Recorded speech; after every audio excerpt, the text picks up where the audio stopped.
Hey, how's it going? It's Patrick Allman from StopDoingNothing.com again. Time for our weekly show, what I call the Stop Doing Nothing podcast and video show.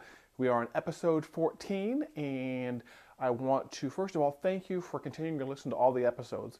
Hopefully you've made it through episodes 1 through 13 at various points in time. We've been going now for quite a while. I just kind of space them out, but I'm getting more consistent about them. And I would also remind you that you might be watching this on YouTube. And if you're on YouTube, we are also over on Stitcher and SoundCloud and in iTunes. So you might want to go over there and subscribe to the podcast so you get it wherever you go. And for you podcast type folks, for those of you that are listening already on Stitcher and SoundCloud, this is also a video over on YouTube. So go to youtube.com/Patrick Allman or go to one of my many websites and look at my YouTube channel, and you'll see that there is a video of this also. We try to do this weekly on Thursdays and get the broadcast out to the world actually on Fridays. And again, this is episode 14. And I thought I'd talk a little bit more about athletic and physical things this time. And so the title of this one is going to be 5 reasons why I want you to get off your butt and get to the gym or do some kind of exercise today. Exercise is one of those really interesting things because we all know we need it, but it's also usually one of the last priorities in our lives. Whenever we have things come up where we need to handle work or handle family or handle business or handle car stuff, the one thing that always gets sacrificed is exercise. And to me, that's really somewhat of a tragedy because it's one of the things, in my opinion, that I've learned over my life that you need more than anything else. And I understand there are plenty of reasons why you can't do it. You may be sick, you may have an injured body part, it just may be the wrong time. And so I know there's always a good reason sometimes when people don't make it to the gym, but I also think sometimes people don't make it a priority. And so they always make it the lowest priority, other things become priority above it. And I'm going to tell you that I think it's something you should make a high priority, and I think you should make it so it takes very few things to keep you from some kind of physical activity every single week or some kind of physical exercise. The way I've learned to do it, and you may adopt this, you may choose to do it a different way, but I have put it as a repeating appointment on my calendar every Monday, Wednesday, and Friday from 6 to 8. And what I do is I have reminders set up ahead of time, and I plan my work schedule and I plan my eating schedule around my gym time. And I've basically, whatever I'm doing work-wise, whatever I'm doing personal-wise, unless it's an extremely high priority and something has to get out, that's when I stop. I stop at 5:30, I get a last-minute bite to eat, I fill up on water, which you need to exercise, and I head out the door somewhere between 6 and 6:30, and I am there exercising. My family knows it, I know it, the people at the gym know it, and I love seeing the regulars there, but I've made it, a priority, and I would like you to consider, as a result of this, making it a priority in your life. I'm going to give you 5 good reasons why I think why I think you should do that. The first one, and by the way, I'm going to ignore the obvious reasons. If this were a normal podcast or a normal broadcast, people would say, oh, you got to do it because it's good for your heart, and it's going to make you live longer, and things like that. And yeah, those are the obvious ones, but I'm going to give you some that are maybe not so obvious, or ones that maybe you haven't thought of before. So the first one is, it's something you can do that's different, and most people don't really go to the gym. And I bring this up because a lot of people are looking for ways to stand out in the world, or to do something different, or do something from their peers. And the majority of just about any country in the world does not do any kind of regular physical activity. I have to admit, in the information-based world and a knowledge-based world, we've come more used to using our fingers and our brains than our actual bodies to get things done. And as a result, you see a lot of countries, even especially my country, the US, it results in an epidemic of just being very unhealthy. And the reason for that is just because we just don't take care of ourselves, whether it's eating on the front end or exercising on the back end to fix the back end. And so if you don't want to be part of that epidemic, if you don't want to be part of that massive group of people that becomes overweight and are dragging down the numbers and are dragging down the statistics, you know what? The first thing you should do is consider going to the gym and bucking the norm, bucking the trend. Don't become a statistic. Don't become that person who has, their first heart attack at age 32 and keels over at their desk at, age 40, 41 because they just didn't take care of themselves. That's the kind of person that, makes it a low priority, and they'll get to it, they'll get to it, they'll get to it, and all of a sudden it's not really a priority anymore. It's not really a low priority. They have a heart attack. All of a sudden, first of all, they don't make it out of the heart attack, or their doctor says, you know what, eating right and exercising is no longer an option for you. You must do it. So it's a good thing to buck the norm, do it now before you absolutely have to do it. And I guarantee you, after you have your first heart attack, you will be in bad shape, and you won't even be in the greatest shape to exercise. So that's the first one. Buck the norm, do something different.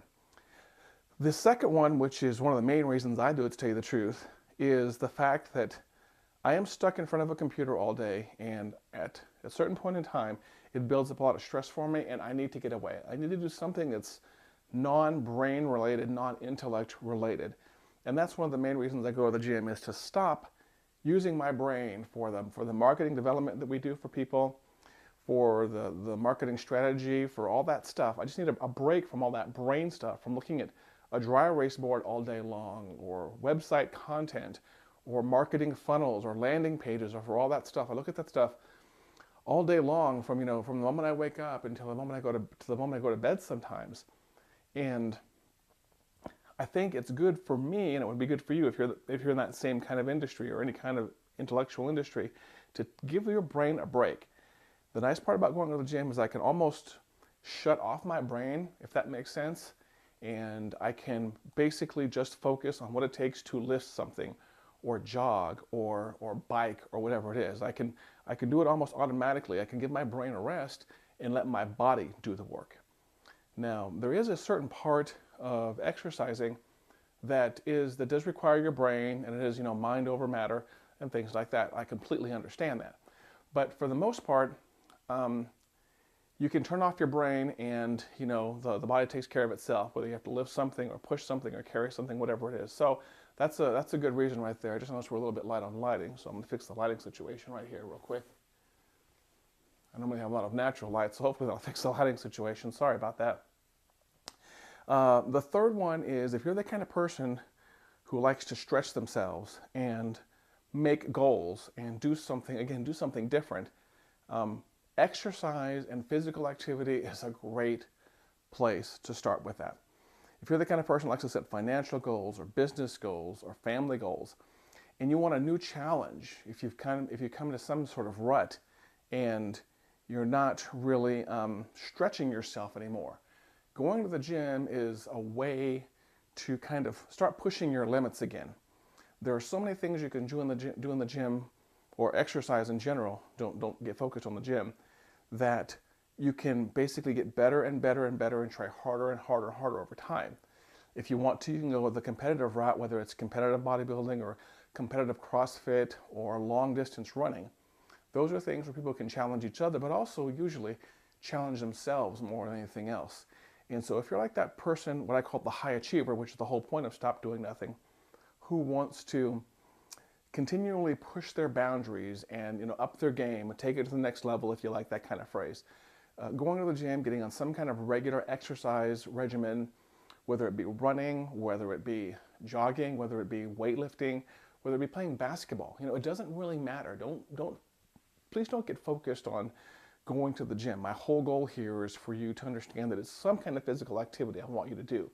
So if you're the kind of person who likes to stretch themselves and do things differently and maybe have new goals set and things like that, challenge your body. Trust me, I've learned this over time, that challenging your body is a great way to do something different. Over the past 2 or 3 years, I started doing the mud runs here in Oklahoma. And, I started off with simple 5K runs, which took me a while to get used to. And I can't say I'm ever used to a 5K because I just cannot stand running. But I've also then got into things like the Dirty 30.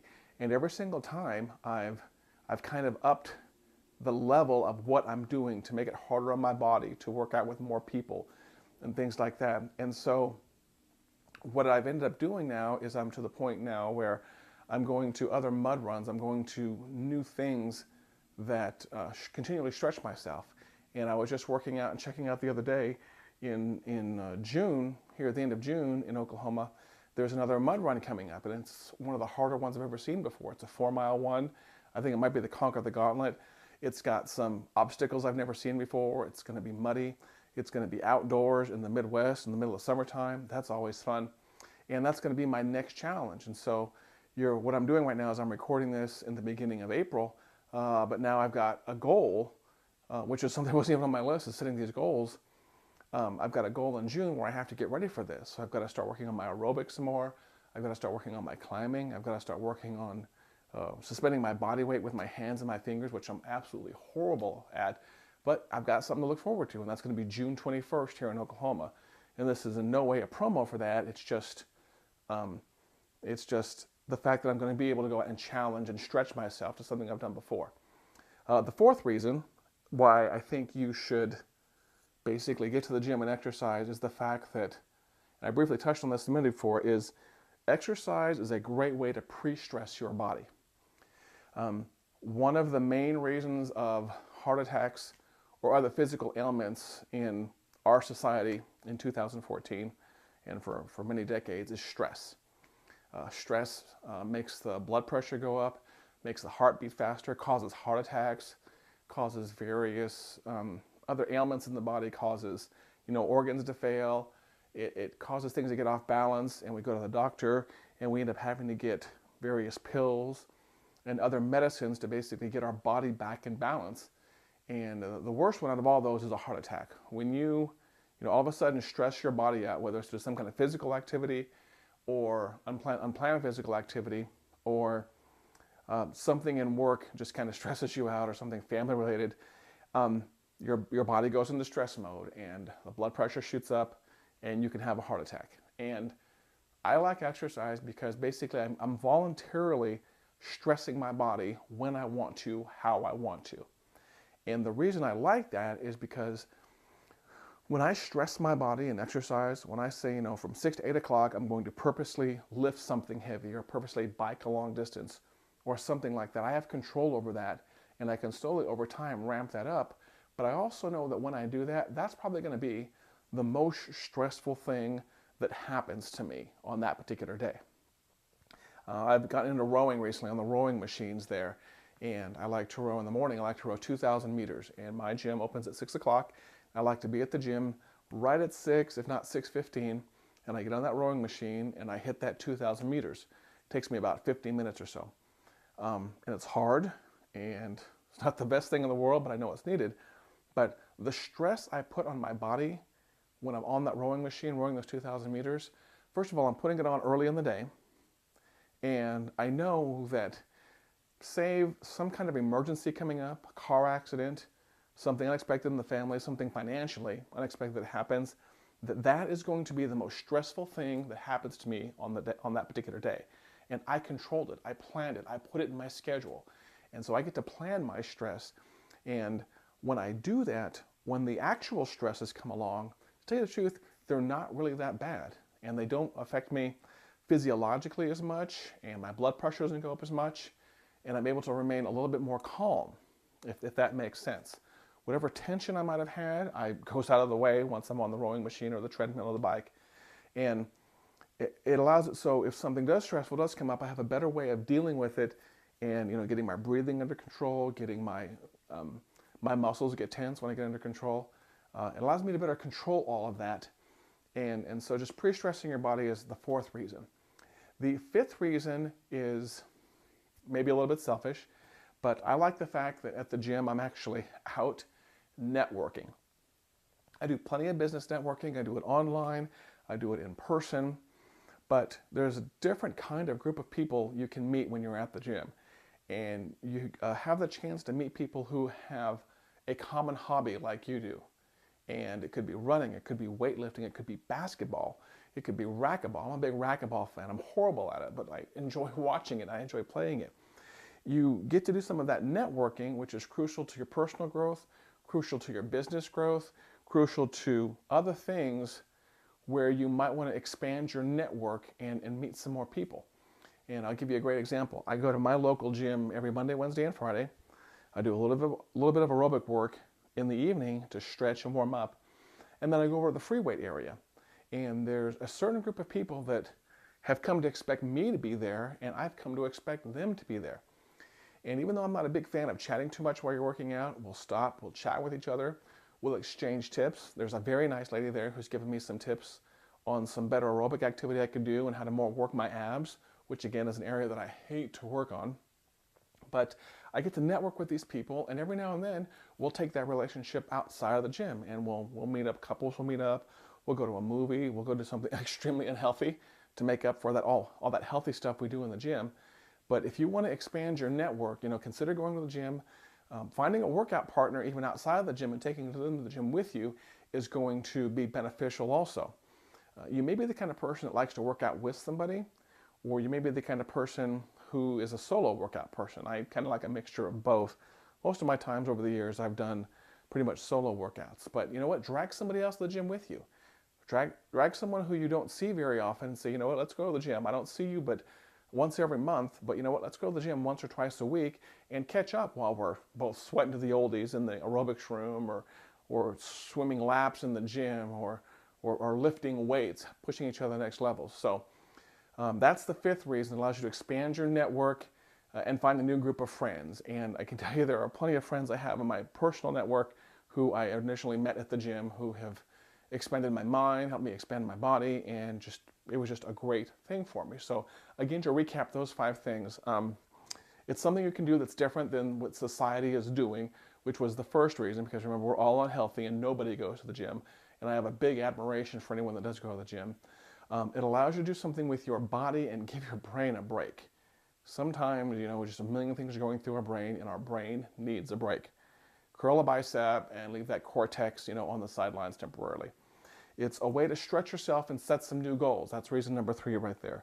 And if you want to be a high achiever, you always have to be pushing yourself to be doing something bigger and better than you did before.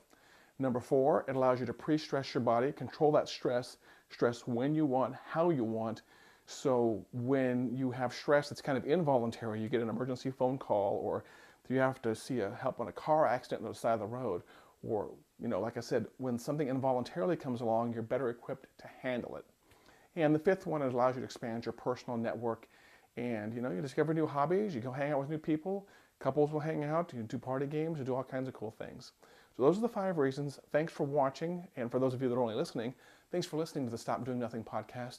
Do me a favor, if this was useful for you, share out this podcast and go to my website, StopDoingNothing.com, and use the social media sharing buttons, and please share this all over the place. Help me expand my message out. If you really liked it, subscribe on iTunes, subscribe on YouTube, and get on the email list. There should be several forms on the website on StopDoingNothing.com where you can sign up for my email list, where I publish things like this on a regular basis. I'm also interested in your ideas. If you have an idea, or you have a comment, or you have a critique of how I did this, please go over to StopDoingNothing.com, use the contact form and say, hey Patrick, great job, or hey Patrick, that thing you did sucked, please improve it next time. I do this for you, I do this for me, I do this to help other people and show that we can all be high achievers in the world. Thank you for listening. I appreciate this. I'll be working on your topic for next week, next Thursday. Until then, keep being a high achiever, keep stressing yourself, keep stretching yourself, and making yourself a better person, and of course, get to the gym as soon as possible. Thank you, and have a great day.